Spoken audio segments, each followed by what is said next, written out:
Hello. So today we're going to take a look at this latest purchase, which is a way to blow air for art projects that is easy to use. So the only thing that's in there, this is an alcohol ink air blower by Ranger. So it comes in a plastic packaging.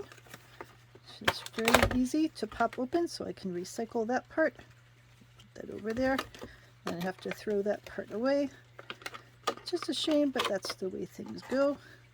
So what this is a rubber unit that has a long nozzle on one end and then an intake valve on the other end.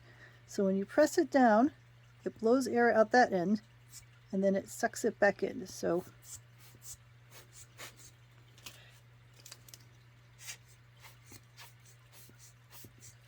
it's nice and easy to squeeze with just one hand, and it pops right back. So if you need to do a lot fast, or if you just need to do something slow and gentle, you have the control to do slow, gentle, steady stream, or a fast, pretty strong puff.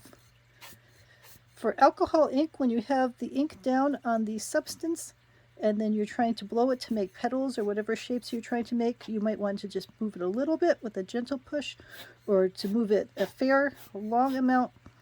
Some people will steady use straws, but the last thing I think most people would want to be doing around alcohol ink is breathing in all of those chemicals, because they are not the best kinds of chemicals for your lungs.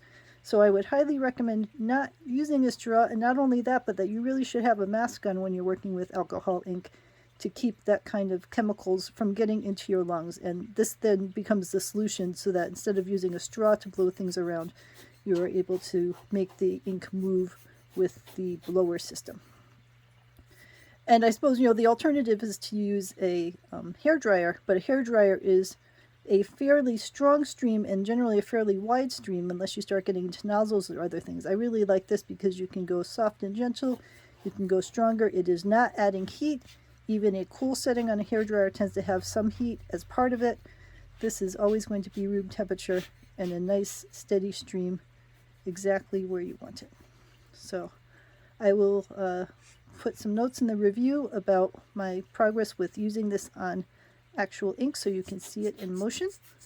Let me know if you have any questions about this, but this is exactly what I wanted for my alcohol ink projects.